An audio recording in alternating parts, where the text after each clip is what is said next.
Empire.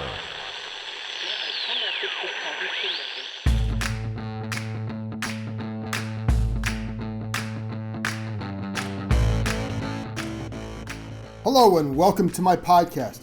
I have a special guest for you today, Joe Jackson Gibbs. I spoke to him a week ago about his impact on Ron Rivera during the Redskins coaching search, his advice, and his thoughts on owner Dan Snyder. We also touch on Joe Jacoby and the failed Hall of Fame pursuit so far, as well as on the legacy of Gibbs' late son, JD. And then I close out this episode with Chef Mel getting you ready for your Super Bowl spread with a couple recipes. Before I get started with Gibbs, I do want to acknowledge the audio quality of the interview, as there was some clear distortion that we discovered after the taping. We wondered about running it because you want everything perfect, and we worked hard to have good quality tapings. But in the end, the thought was simple. It's Joe Gibbs. So with that in mind, here's my interview with the Redskins Hall of Fame coach.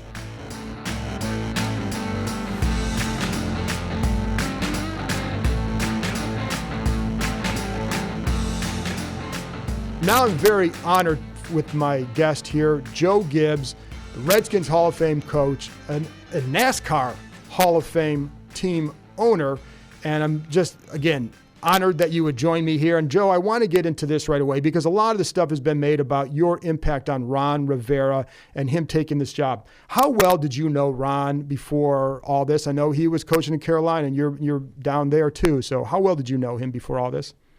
Yeah, we've been around each other, but not, I don't think I spoke to him more than once or twice, so I did not really know him. But, you know, as we started, you know, Dan and I talk because we're friends, and I kind of knew that there definitely was an interest in him when everything happened here in Charlotte. And then he just called me, and we talked on the phone, and we met the very next day. And I felt like the thing that I could help with the most was to tell him what it was like working with Dan.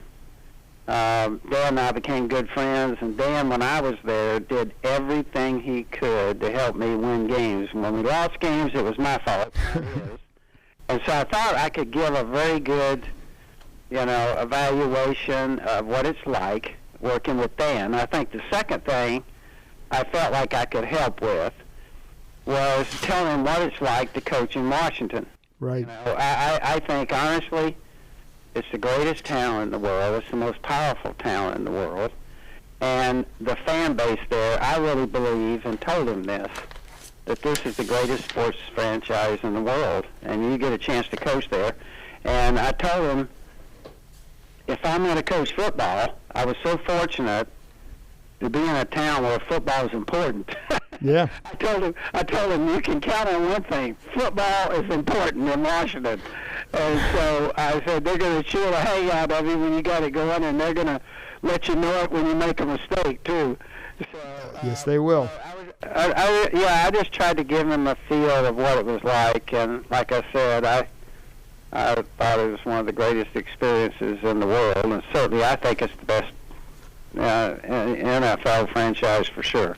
When you would talk to him about Dan, what would you tell him is because obviously it hasn't always gone well here, and you know that, and there have been some people who have complained about Dan Snyder. So what would you tell him is the key to making it work with Dan?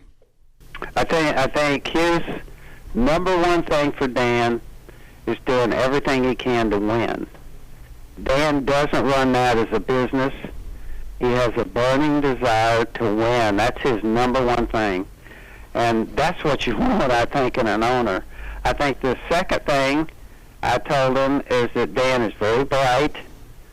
I think he understands in football, but never, ever, when I was there, did he in any way interfere, set in rooms where you're evaluating offense or defense, nothing like that.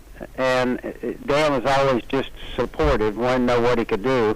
And I think that comes into play because when you go after assistant coaches, that is a huge deal. And I think Dan was right by my side and financially was helping me in every way go recruit every assistant coach I wanted. So that is such a huge deal.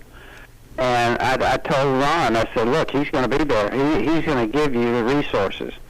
If you tell him and discuss anything with him that makes sense for that football team, he's going to do it. And that clearly resonated with him. And what was your impression of Ron Rivera in meeting him? I felt like first of all, I think he's a man's man. I think this guy's played in the NFL. I think when he talks, those players are going to respect him. I think he had, to me, good. He had good common sense. He immediately was telling me about personnel. He had got film, studied it, and I think that's one of the driving forces that got him to go to the Redskins. Mm-hmm. I think he feels like they got talent, and so that was exciting to hear him talk about that. I think he's got good common sense. I think he's certainly a good football mind, and I think. He kind of explained how he works on the sideline and all the things and the way he thinks about the football team, the way to manage a football team. And so we had good discussions. It was just, but I think more than anything, I probably helped him, or I probably helped to give him a real feeling of what it's like with Dan. And I think that's what he's going to find. And when I've talked to some people in the organization now, and you talk to other people who have been there, and they say that they feel like Ron probably has more power than maybe any coach that Dan has had, just because of the point we're at with this franchise. How have you seen Dan handle this, and did you sense anything different about him maybe going through the process this time because of what's happened the last few years? I think what's, being honest about it, I think Dan, when he got that team, everybody probably knows, was young and went after it. But I think over a period of time, he's a bright guy and learned a lot. And I think this go-around, he was kind of telling me, this is the way I want it. And, the structure is going to be coach-centric. And here's what I think is the best way for us to organize things this go-around. And so I think that made it obviously a very good job for Ron. And so we talked about all that, and that did, relate to me in a way, because I knew how Dan treated me when I was there. And you kind of had that coach-centric approach as well. Why is that important for a coach, and how do you make that work as a coach? Because not every coach can handle that, so how do you make it work? I think, first of all, every NFL team seems to be very different. And there's all different kinds of ways of running an NFL team. Certainly you've seen it. Right. You can be GM-centered, you can be owner-centered, you can be a triumphant, you got GM, coach, owner sitting at the top. There is so many different ways to organize a football team. We deal with businesses here. We're a race team. We got about 35 of the biggest and best businesses in the world. And what you find about businesses, that's the same thing. Right. Our structure is a little different. And so there's all different kinds of ways of getting it done and organizing it in the NFL. The question becomes, can you win? Right. That's what you want to do in the end. And so I think there's a lot of different ways of doing it, but I think for me, I was just there's certain things that I feel like the coach obviously has to have. One is the structure of the team and who stays. Okay, that's one thing that the coach has to have. He's got to be the guy that says, this is the team that I want to keep. These are the players that I want to keep on the team. And so there's some basics like that, but there's all different ways about how you run the player personnel side of things. Who's making the choices and all that. But that's done a number of different ways too. Because again, we know you're close to Dan. So in talking to him, and you were able to be out a couple games with him this year. What was your sense about him? Because it was tough this year, I think, the last couple of years for fans, for the organization, when you'd see the stadium at FedEx filled with a lot of opposing fans, and it was just a different time in this organization's history. How did you see him handle that? I think it really hurt Dan. And Dan, like I said, he's not running it as a business. Dan's running it because it's something that's really important to him and his family. And to see him go through a tough time, which can happen right. for almost anybody. Right. All it takes is a few injuries or some things turn the wrong way or lose a few close games early. But I think Dan has a burning desire to have the burgundy and gold Redskins be at the top of the league. And that hurts when you see that. And so I think he was very motivated. He had a way that he wanted to do things. He made decisions early, and he was going to go after somebody that he felt like could really get the Redskins back winning, and I think he did all that. And when you talked to Ron, how much did you talk about just dealing with, generalities as a coach versus anything? I don't know about X's and O's, because I know you've been away from the game for a while, but just how much did he pick your brain on any of that versus about running an organization or anything? No, I think mostly what we talked about where I could help. I've been out of the game for a long time. Right. He's the guy that's got the modern knowledge of what's going on in the NFL. I don't. And so we talk more about organization, how it's structured, the owner, the town, the fan base. We talk some about assistant coaches and that type of thing, but mostly it was just, it was about, like I said, them, the structure there, and the fan base in Washington. But it's funny because I know you've been out of the game for a while, but when you see all this shifts and motions with the 49ers, the Rams got there last year, they're using a lot of it. It's a lot more prevalent now. That was a lot of stuff that you used to do. Do you see, when you watch, do you see some things that you used to do being applied more now? Well, I think now the game's advanced and they're doing all kinds of things. The game advances very quick. You got sure. people in the world coaching it, and it goes fast. You got LPOs and other things that are going on. Quick set at the line of scrimmage, a lot of spread.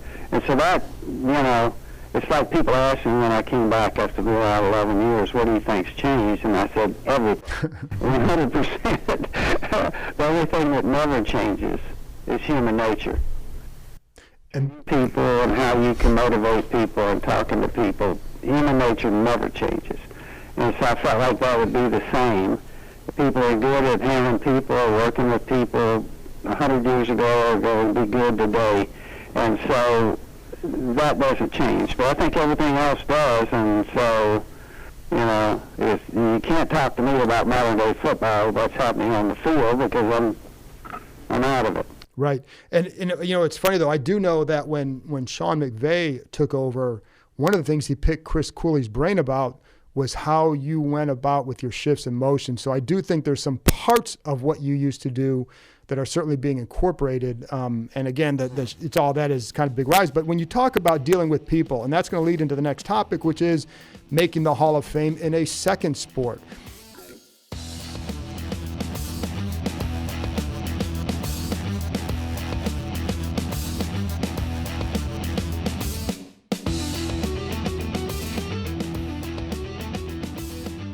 First of all, congratulations. I know the induction ceremony is coming up later this month, but when you look at that, how do you feel that you were able to accomplish such a grand milestone in two different sports, in different roles too?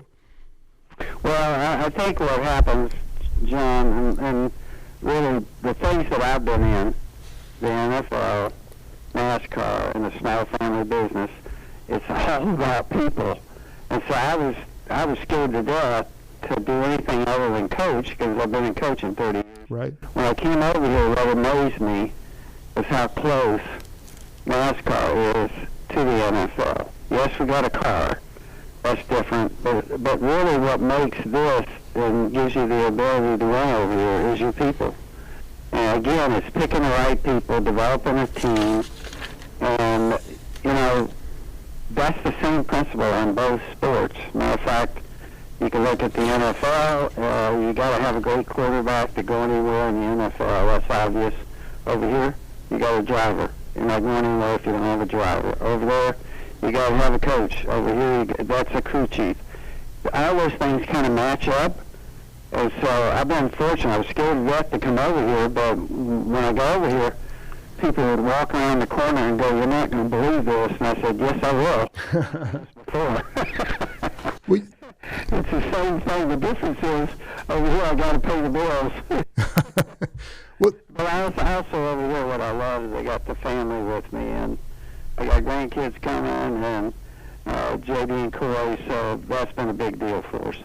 You know, you also have to, you know, when you're dealing with some of the drivers, you're dealing with some big-time personalities. How much did dealing with some of the personalities you had here help you kind of maybe deal with whatever fires that came up because of those personalities? Well, I think if you're building teams, you're going to be working with people, and you're going to have personalities. Right. They're the same. They're all very different. And so that becomes the real key for a coach or a manager or a CEO. You know, are you good at working with people? Because none of us, you can't have a standard mold that you treat everybody the same, because they're not the same. And so that's very interesting. I remember in the NFL, right down the hall one day, and Neil Okowitz was there, and I said, "Neil, come here for a minute." I said, "You've been here 4 years, and I don't think I've ever said a word to you, because you did everything you wanted to do. It was the perfect, and I was dealing with all the issues and problems and guys that were causing all kinds of angst." And so I told him I got to apologize. I don't think I spent 2 minutes talking to him, so I think that's that's what happens. People are very different. You know, it's funny because one of the things I was going to ask you about is you are now 79 years old, which probably going to be a shock to everybody, but you still have that energy, that fire. Because I was reading about, you had, I think it was at the Daytona 500 practice round last year with Denny Hamlin, and he kind of went off and did his own thing. And it sounds like he was greeted by the old Joe Gibbs stare and fire when he came back in. Well, you do.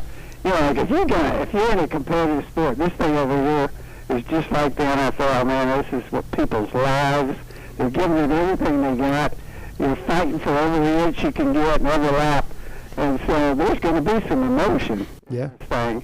And it does come up every now and then, but we're so fortunate here to wind up with great people. And Corey and myself now overseeing the race team, we got great people, and they're the ones that built this. And I get pushed up to getting awards and stuff, but it's because of our people.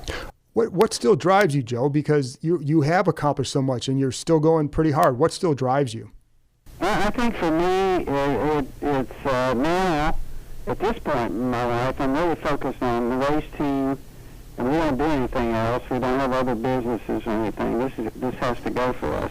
And I got 8 grandkids. They're all coming. And so for me, it's Corey, myself, JD's legacy, and those grandkids and my daughter-in-laws. I mean, it's kind of family here. I want this thing to go. And it's like every other competitive sport, you got to be after it. And we got great partners here. The difference in this sport, which I really enjoy, is our sponsors, because our sponsors over here are actually in the game.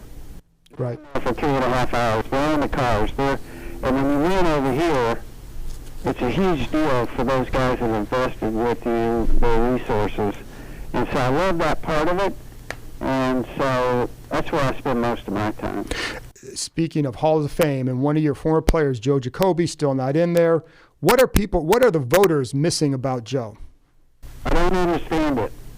Because if you put up Joe's history, that guy went to 4 Super Bowls. He played left tackle in the NFC East against some of the greatest players in the world, you know, Taylor and people like that. This guy played left tackle. He pulled on our base play that everybody talks about all the time, counter trey. We lay it to the right, in the other direction, more than left. And this guy was a key player in all that. And I don't understand it. It's amazing to me. How could you go through that? And particularly this year, when we're putting in a number of players from the older era, I don't know how you can miss him. And so I don't know, it baffles me. I'm discouraged by it. I've talked to a lot of people about it, and I don't get it. I'll be honest, I don't get it either. I didn't grow up in Washington. I grew up following the Hogs, and I just always assumed at least a few of those guys would get in, and especially Jacoby. And I thought a couple years ago that he was going to get in, and it didn't. And it's got to be disappointing for everybody involved in that. Yeah, well, I think more people are aware of it, so people like yourself, I just hope we keep talking about it and somehow people wake up. And I think that's a good way to put it, too. Just a couple more things. I want to ask you about the 91 team. Just when you look back on it now, has not so much your perception, but what are the things you look back on and remember more? And is there anything that maybe has changed with how you perceive that season, or something that you look back on more than something else because of the length of time that's passed? Well, I think what I remember about that team, it was a real close-knit group. And of course that happens with most real good teams. But it was very close-knit, and I felt like, we got off, I think we went 11 straight. Right. And I think we were 0-4 in preseason. But I feel like that team was, like I said, very close-knit. A lot of the key guys there. And I just know that each one of our Super Bowl teams just wound up being special, but the thing that they all kind of shared in common was that close-knit feeling. And sometimes as a coach, what gives you the best feeling is kind of hard to explain, but I'll try. When you get a team going, and they got leadership, and you know that the players on there are making this go, it gives you a real good feeling as a coach, because you can kind of say, hey, these guys, they're going to handle it. And I remember that team, we had a group of leaders, and when we had issues going on or something that I didn't like, I would meet with those veteran leaders. We had about 10 of them. And I would tell them this, I would say, this is your team, fix it. Yeah. And believe me, those guys fixed it. they were, I don't know if I did a good job explaining it, but some teams just get it going, and it gives you a confidence as a coach. My guys are going to handle this. But I think it goes back to what you said. It all starts with getting the right people there, so that, because not everybody can do that. So you get the right people that can do that. And Joe, I want to close on this, because I know a lot of ways this has been a great year for you, and in many, many ways a very hard year for you, I'm sure, with the loss of your son JD more than a year ago. But I'm curious, what is his lasting impact, do you feel? I'm going to start with that. I think you put it, John, the right way, his impact, which I think is very important to all of us here.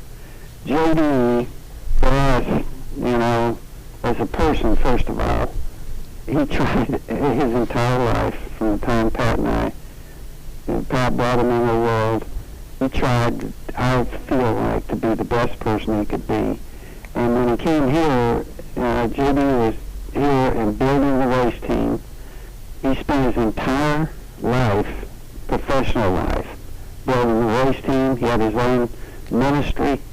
He spoke in public, and he led our team here in building this. And me and Corey today, we want to honor that. And I think one of the biggest things for us now that JD went to be with the Lord January 11th of last year, and we want his legacy and to continue. And his website, jdgibbslegacy.com, if you could just mention that. Yep. And that website, his sons read from his daily log. Melissa talked, JD's brother, his brother Corey, myself, all of us shared in that service, and I think a lot of people say it's made a real impact on him. JD's dream, too, was to have inner city young life, where lots of times they can't afford it in the inner city, and his legacy has built that, and they're doing that right now. And so his impact continues, but we miss JD a lot. And I read something where you said you felt his presence throughout the year. How did you feel that, and was it constant? I assume it would. I can't imagine what it would feel like. I would imagine there's not a second where you're not thinking about him, but how did you feel that presence? Well, Well, I think it started when JD went to be with the Lord last year, January 11th. His number was 11th. Yeah. Quarterback in high school raced. Denny's number was 11th. Yep. Nascar honored his life on the 11th lap of the Daytona 500, and Denny Hamlin, who had not won a race the year before, with JD's name over the door, won the Daytona 500. So it started, most people that looked at that said that can't be by accident. God was overseeing all of that. And then as the year went, I just felt like he was there. And it was a dream year for us. We won 19 races, won the championship at the end. And I just felt like, and I think everybody here that worked here, they knew JD and loved him, and I think everybody here wanted to win, were motivated to really have that to be a part of this year. And I think all of that kind of carried us all the way through the year. It wound up being a dream year. And last thing, and just along with that, how many with the kids and all that, how many of them are now getting into all this for you, with you? Well, I have 8 grandkids, and some are football. JD and Mother and her dad stay playing football. I have one grandson, if you can imagine that. He's full-time now, Ty. He's in ARCA K&N Series coming up this year, and he's racing full-time. I have one girl, and she's into horses. So we got a little bit of everything going. The rest of them are football, basketball, and baseball. And so I got a lot going chasing them, and a number of them have expressed that they want to work here at the race team. They're interning. 4 of them have interned now here in different departments. So we got a lot going on with the family. I just put it that way. Maybe one of them will come up here one day and join this organization, huh? That'd be great. There you go. Joe, thank you very, very much for your time. I appreciate it. I know you're a very busy guy. Congratulations on the Hall of Fame and for being, named one of the best coaches of all time. I think anybody who watched you here would not be surprised by that honor. Thank you very much for coming on. Well, thanks, John. I appreciate it a lot. Thank you. After this break, I'll be back with Chef Mel to discuss what he would recommend for your Super Bowl spread. One thing is clear, Mel likes spicy food.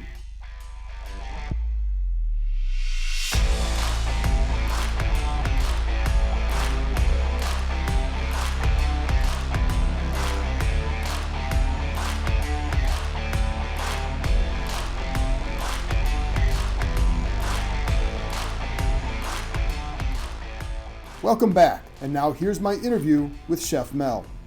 And now, it's been a few weeks since I had Chef Mel on, but I had to bring him back because we have the Super Bowl coming up, and I miss talking to Mel. I miss talking food. So I got Chef Mel back on here. Mel, how you been? I've been good, Johnny. Yourself? I've been all right, kind of relaxing a little bit, trying to get to piece together information about this new staff. But I want to talk about food because, again, with the Super Bowl this week, what's your go-to food when you're cooking for the Super Bowl? You talking Super Bowl? You want to do it big. You want to have a good spread, for people to enjoy. You have a good, like a lot of people have a lot of people over at their homes at that time. Have little Super Bowl parties. So you want to kind of have some fun, different menu options for people to enjoy. Do you have a go-to favorite menu item to prepare? Definitely, my go-to is going to be some wings.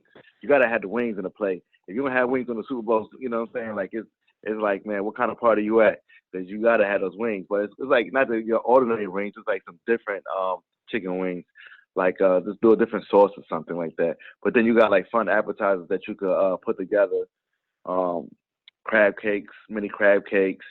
It's like kind of like whatever spread you want for that day, but you kind of want to eat good. So, what's your spread? You maybe have a spread?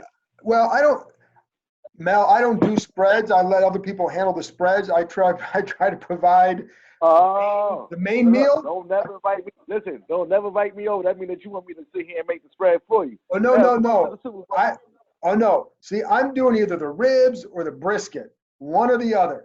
That's what I'm doing. So all day I'm busy doing that. That's all I care about is the ribs or the brisket. Yeah, same here. That'd be nice right there. Well, and seeing like last year, and I think I might do this year too, but last year I did the brisket. And I think I talked about this before, but I actually have. But it was the brisket, and then I got these little slider buns, and you had this. I had smoked some cheddar cheese and put and cut up pieces of brisket, put it in the slider buns with some smoked cheddar cheese on there, melted a little bit, and then this aioli sauce on there that had with some rosemary in it, and that was. Hey, John, you need to come on and do some part-time with me, man. You need to get in the kitchen with me, man. You know a little something. Well, I mean, that's listen, we did that with this roasted, or I smoked a pork loin last week, and we did something similar to that, but it had this apple. I baked some apples, and there was this glaze that an apple glazed to do it, and I put that. My wife put that into a slider bun, and it was fantastic. So that's, man, that sounds good. Yes, it is. But you could do you got with the Super Bowl spread though, you could do all kind of things, man. Lettuce wraps, you could do, just get creative with it. Give me a lettuce wrap. Give me a lettuce wrap that you like to do.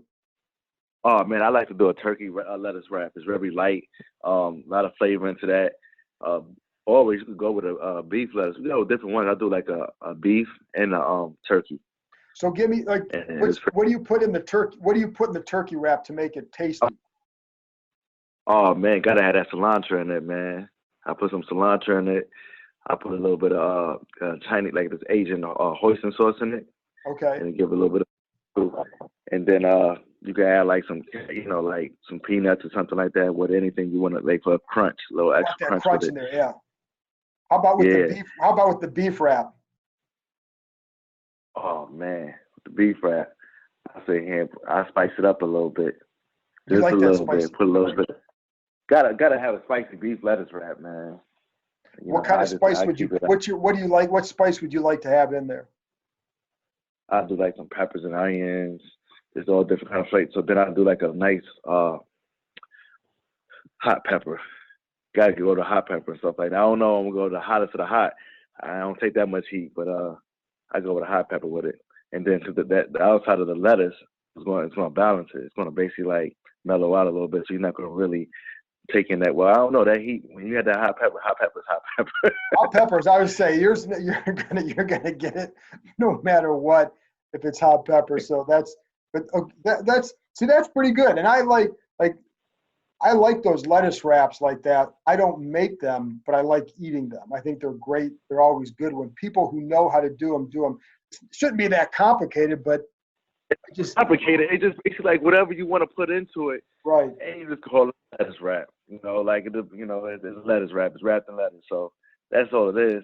And it's not complicated, but you could put different, ingredients inside your wrap, whatever you want. If you want a shrimp lettuce wrap, whatever one you're doing, you can add with a shrimp lettuce wrap. You can add some mango salsa, a pico or something like that in there. Oh yeah.